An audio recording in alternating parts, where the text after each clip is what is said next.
Alors bonjour à tous, comme promis et avec un peu de retard, je m'en excuse, je vais vous faire Atom Cosmos, ok? Donc désolé, j'ai pas la caméra aujourd'hui puisque je suis pas chez moi, mais bon, peu importe pour les analyses d'altcoin. Je vous invite à rejoindre mon canal Telegram que vous trouverez en description de la chaîne ou sur la bannière YouTube, à mettre le pouce, si c'est un oubli, mettez-le, ça m'aide vraiment, on va arriver bientôt aux 1000. Et à me laisser un petit commentaire si la vidéo vous a plu, ok?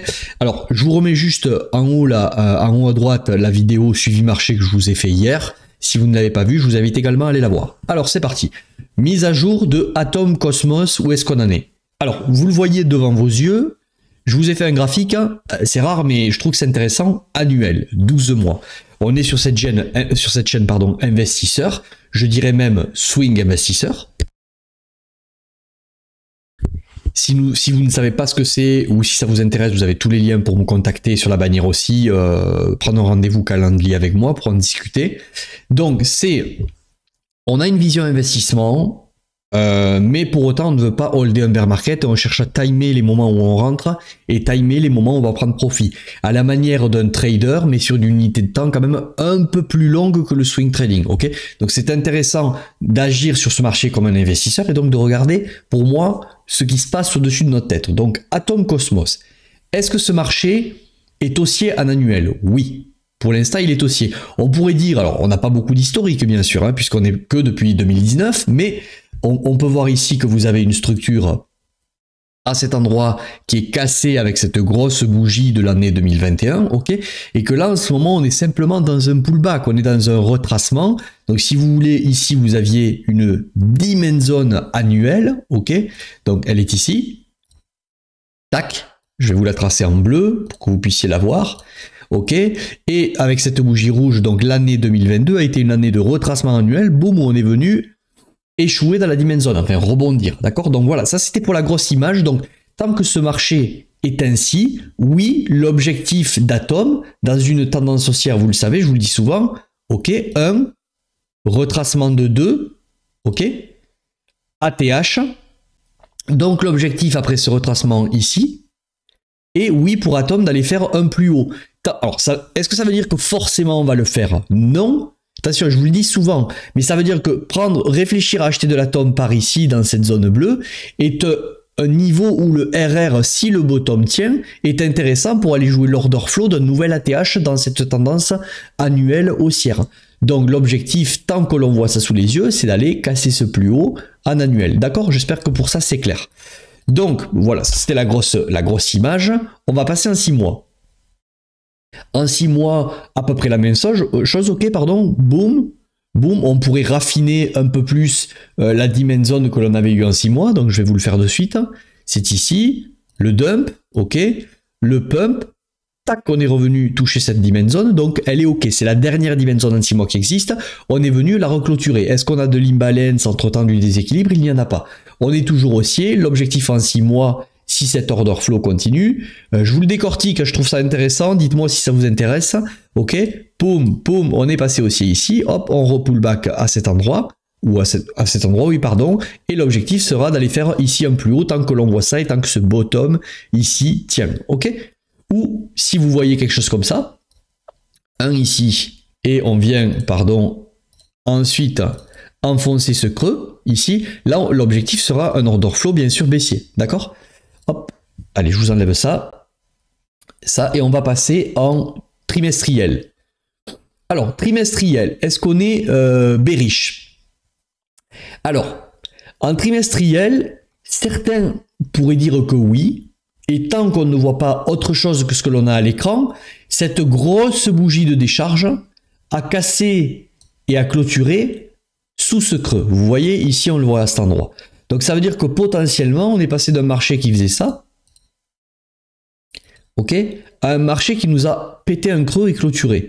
Donc, oui, au premier abord, ça peut être bearish. Et il ne faut pas le nier, c'est-à-dire qu'il ne faut pas avoir un biais psychologique, ok, il ne faut pas avoir un biais psychologique en se disant non, c'est pas possible, Atom Cosmos. Je suis d'accord avec vous et je vais vous expliquer pourquoi. Pour moi, c'est un retracement trimestriel, ok, mais qui s'inscrit dans un marché haussier 6 mois et annuel. Donc ça veut dire que, est-ce que c'est bear pourquoi pas oui en trimestriel aujourd'hui, mais ce marché baissier trimestriel est en train d'exécuter, si vous voulez, une correction 6 mois et 12 mois. Ok, c'est pour ça que c'est très très important de regarder toujours au-dessus de notre tête. Et normalement, ce marché, si l'exécution 6 mois, 12 mois tient, devrait se retourner par ici. D'accord? Alors ça ne veut pas dire qu'on va pas faire un plus bas à cet endroit-là. Ok, boum, prendre ce niveau. Mais normalement, dans ces zones, on devrait s'attendre, si le marché annuel est toujours valable les 6 mois, à venir faire un nouvel ATH, d'accord? Peut-être que ce retournement, on est même en train de le faire ici, vous voyez à cet endroit. Alors, et là, ça va devenir un peu plus technique. Vous avez ce niveau, je vous le dis souvent, c'est ce que j'appelle la trading range, ok, ou la ligne de cassure, ce que vous voulez. Il faut toujours voir dans un marché, lorsqu'on casse une trading range, qu'est-ce qui se passe en dessous? Et lorsque souvent en dessous, dans une demand zone, on vient stagner, créer de la liquidité pour retourner le marché, c'est que ça en fait c'est pas une distribution, ok, c'est une réaccumulation. C'est-à-dire que c'est une distribution locale ici, une accumulation après la cassure, et donc ça c'est bullish. Et dans un marché haussier, souvent le marché ce qu'il va nous faire, c'est des choses comme ça. C'est des réaccumulations pour purger le marché et sortir des gens. C'est-à-dire bam, bam, bam, bam, bam, ok. Ici, on pensait que ce bottom était un bottom qui tiendrait dans la tendance, mais en fait c'est un bottom qui sert de liquidité. Et le vrai bottom est ici dans la tendance. C'est-à-dire que là on fait un nouveau plus haut. Ok, ce qui se passe, on vient casser cette liquidité-là, et juste après avoir cassé, on vient mettre une réaccumulation, ok, et on va faire des plus hauts. Et au final, dans la tendance haussière, hop, je vais vous enlever ça, dans la tendance haussière, les vrais bottoms de tendance étaient ici, ici, mais celui-là, c'était uniquement un bottom qui sert de liquidité. Un peu comme le niveau des 30 000, si vous voulez, sur BTC. Si on va faire un plus haut, le niveau des 30 000 aura servi d'un gros niveau de liquidité pour pouvoir faire une grosse distribution sur les 69 000, une accumulation autour des 20 000, 15 000 comme on a fait, pour pouvoir aller faire des plus hauts si on fait un nouvel ATH. Ok? Donc, est-ce qu'on ne serait pas en train de faire cette réaccumulation ici en trimestriel? Vous voyez très bien qu'en trimestriel, on est en train d'avoir un triangle de compression à cet endroit. Je suis pas très fan du chartiste, mais de temps en temps, on peut quand même le repérer. Moi, ça m'aide, même si la finalité pour moi, c'est le jeu de liquidité derrière. Mais c'est très intéressant de voir que là, on est en train de se comprimer. C'est flagrant, ok? On a vraiment un triangle qui se crée. Et maintenant, en trimestriel, alors que sous nos yeux, c'est bear pour le moment, on aimerait voir une clôture au-dessus de ce niveau. Je vais vous le répertorier. Vous voyez? Alors, certains diront déjà, si on clôture au-dessus de ce niveau, c'est intéressant. Alors peut-être que je ne vais pas utiliser cet outil, je vais utiliser cet outil. Ok. Donc en trimestriel, un signal de clôture au-dessus de ce niveau doré, c'est-à-dire les 15,45, serait haussier et nous validerait le scénario de OK, distrib, AQ à la cassure, donc bullish, quoi. On va faire un ATH, d'accord? Certains plus conservateurs prendraient ce niveau, ok, les 15,81 814, et vraiment ce niveau en dernier recours, les 17,198. Est-ce que ça veut dire qu'il ne faut pas commencer à se positionner ici? Non, vous le savez. Je vous parle ici de trimestriel. Ok, là, c'est vraiment pour l'investisseur qui trimestriellement attend des confirmations pour se dire ok, cette distrib se transforme en réacu et on va faire des plus hauts. Ok, parce qu'on n'est pas Madame Irma, on ne lit pas l'avenir. On pense effectivement, enfin on pense au vu de ce qu'on voit en 6 mois et en 12 mois, ce marché devrait aller faire un plus haut, mais en trimestriel, maintenant on attend la confirmation. Ok. Est-ce que, encore une fois, ça veut dire qu'il faut attendre ce niveau pour se positionner en tant que swing investisseur? Non. En tant que swing investisseur, on peut toujours trouver des raisons plus bas d'essayer de prendre des débuts de tendance. Et prendre ces débuts de tendance, c'est augmenter son RR. Ça ne veut pas dire faire n'importe quoi, mais c'est-à-dire augmenter son RR, c'est-à-dire qu'on peut très bien chercher à se positionner, je sais pas, là c'est au hasard pour vous donner un exemple, hein. On trouverait des raisons peut-être déjà de se positionner par ici, on se couvre sous ce bottom, et vous voyez qu'on a un RR plus important pour aller jouer un swing trading ou un swing investissement, ok? Ça c'est juste un outil pour vous montrer la notion de RR. Si vous attendez le trimestriel, ben vous avez une vision plus long terme parce que vous allez rentrer par ici et vous allez viser l'order flow, nouvelle ATH par exemple, ok? Et plus, hein, et plus si affinité. Mais voilà, je veux attirer votre attention sur ces points-là. Donc maintenant, ce que l'on va faire, et alors, une dernière chose, jouer un RR plus serré en se positionnant plus tôt sur du weekly par exemple, c'est savoir beaucoup plus tôt si on était dans l'erreur. Donc si vous êtes dans l'erreur et qu'on vient casser, enfoncer ce bottom et qu'il y a une continuation baissière en trimestriel par exemple, il ne faut pas que ça vous coûte la baraque. On n'est pas là pour prévoir, on est là pour gérer le risque dans l'instant présent. D'accord? Donc voilà pour ça en trimestriel. Donc on attend soit la cassure et la clôture au-dessus de ce niveau, soit la cassure et la clôture au-dessous de ce niveau, et la tendance trimestrielle resterait bien entendu baissière. Ok? Voilà en trimestriel. On va passer en... j'enlève ça. On va laisser le triangle de compression. On va passer en mensuel. Mensuel, est-ce que pour l'instant on est bull ou on est bear? On est bear depuis ces niveaux. Ok? Toujours pareil comme le trimestriel. D'accord? Mais en revanche, on est en train maintenant de se comprimer. Est-ce qu'on peut dire qu'on est bull ou bear mensuel? Non, il y a une compression, on ne sait pas.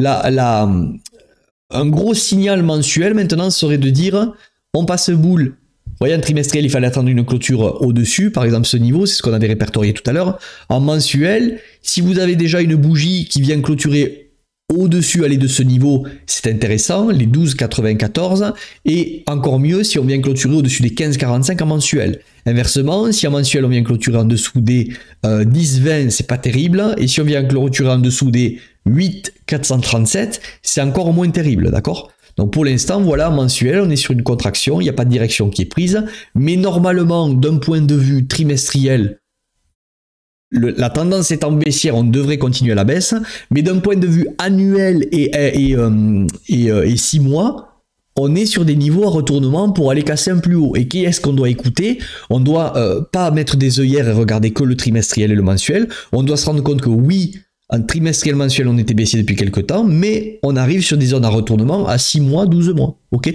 donc pour moi, tendance haussière à privilégier maintenant. En tout cas, on recherche plus de l'achat que de la vente. Vous voyez bien que dans un marché comme ça, le RR, si je prends le bottom ici de mars 2020 au top, le RR après en étant aux alentours des 0,786 et sous le 0,618, le RR, le risque récompense de vendre est un peu idiot. On a un risque récompense bien meilleur à chercher de l'achat. Est-ce que ça veut dire qu'on doit acheter à tout prix? Ben, si tu veux des CA sous ces niveaux, oui, c'est intéressant si tu crois au coin sur le long terme. Mais on a beaucoup plus intérêt à rechercher de l'achat. Pas à acheter, à rechercher de l'achat dans ces zones ici. Ok? Donc voilà ce que je voulais vous dire pour le mensuel. On va passer sur le weekly et on va terminer avec le weekly. Ça sert à rien d'aller sur le daily, on reste investisseur, ok, dans le swing investissement. Dans mon accompagnement, on essaie des fois d'aller trouver des points sniper un peu plus en daily, sur des imbalances, des trous, pour voir où est-ce que le prix pourrait venir, bim, mécher pour prendre des ordres vraiment très précis. Mais je dirais que le weekly, déjà pour un investisseur, ça suffit. Vous n'avez pas besoin d'être devant les graphiques en permanence. Voilà. Donc ok, la trading range est ici. Hop, je vais l'enlever, je vais clarifier le graphique. Donc on est toujours, vous voyez, dans cette compression. Est-ce qu'en weekly, on pourrait dire qu'on est bullish ou bearish? Là, ça se précise un peu plus. Alors, je vais vous dire vraiment ce que j'en pense. Ce que j'en pense, c'est que... je vais prendre le stylet, pardon. Ce que j'en pense, c'est que ici, tac, tac, tac, tac, on aurait pu dire ça y est bullish. Ok? On voit qu'à cet endroit, on vient invalider. Bearish, ok. On revient à cet endroit, bullish, ok. Hop, non, bon, on ne peut pas vraiment le dire, pardon, excusez-moi. Non, à cet endroit, le creux étant plus bas ici, on est toujours dans cette tendance baissière ici, d'accord. Pourquoi? Parce que ce premier creux est plus haut que l'ancien creux, donc on ne peut pas dire qu'on a retourné. Donc ça, ok, bearish jusqu'ici. Et là, on a eu un rebond, mais pas de clôture au-dessus de ce niveau.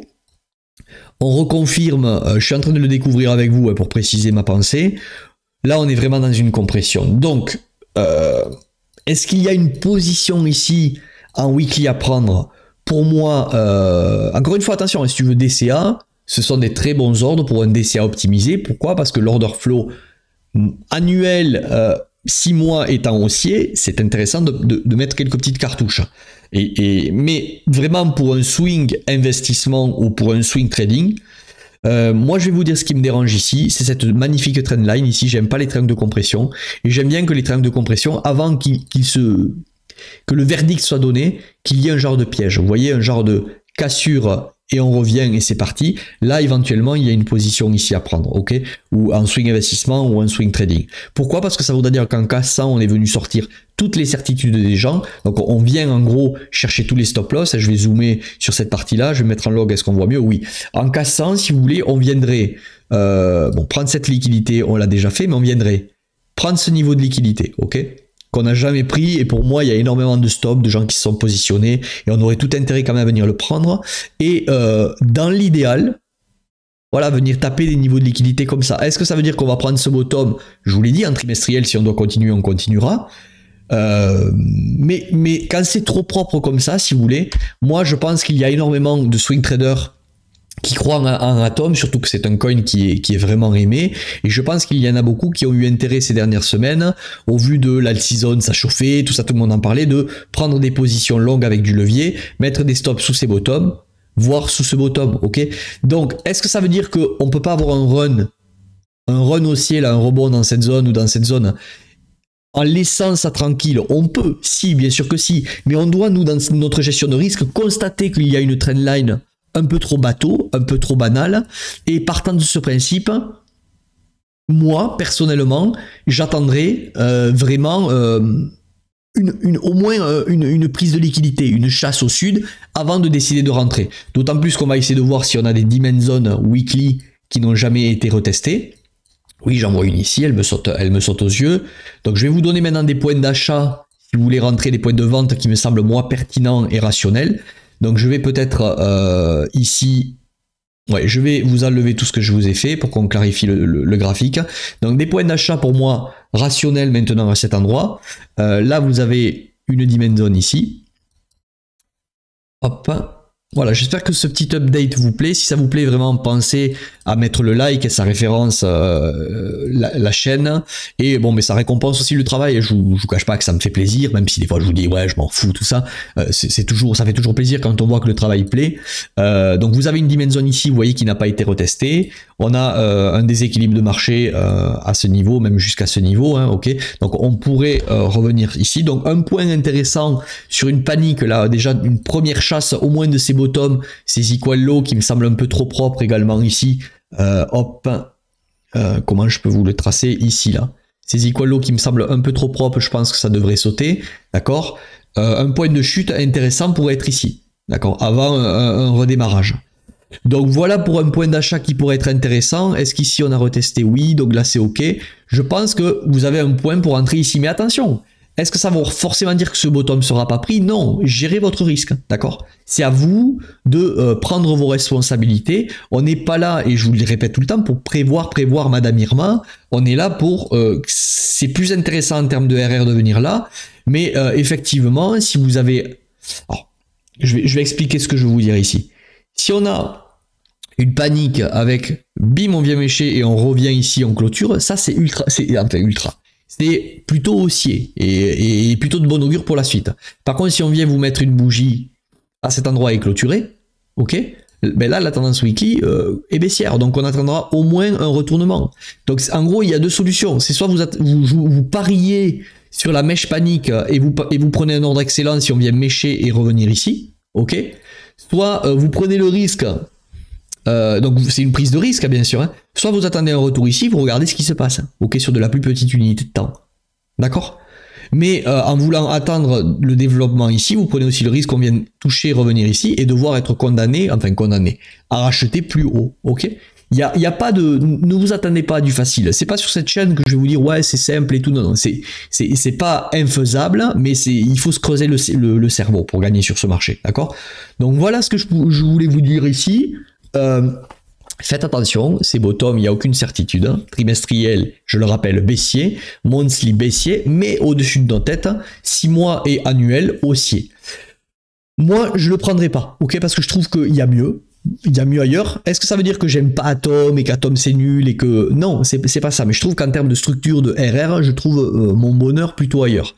Pensez également aussi à aller regarder Atom contre BTC, Atom contre ETH.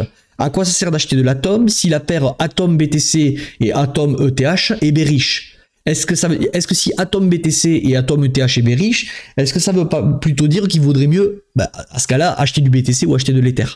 Ok, je vous pose ça comme ça. Je vais terminer la vidéo en vous donnant des niveaux de prise de profit qui pourraient être intéressants, d'accord, pour Atom si vous voulez vous délester ou prendre des profits sur la montée. Est-ce que ce niveau, tac, 17,24, ce niveau n'a pas été retesté? Vous avez un niveau de profit intéressant qui pourraient être éventuellement ici. Je vous les pose à la va-vite. Après, dans mon accompagnement, je vais vous mettre TP25, TP50. C'est à vous, c'est pas un conseil. Hein. C'est parce que moi, soit je prends 25 de TP, soit 50, soit 75, soit 100%.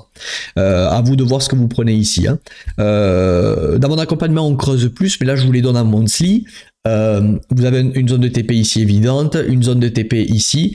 À vous si vous prenez 25, 75, 50 par rapport à votre aversion au risque, par rapport à où on en est dans le cycle, c'est-à-dire que c'est pas pareil à l'approche du halving que maintenant. Pour moi, maintenant je vais pas avoir le même niveau de TP. Si on a un rebond là jusqu'à l'été, je vais avoir des TP certainement plus agressifs que si on vient avoir cette purge et qu'ensuite on part sur un halving.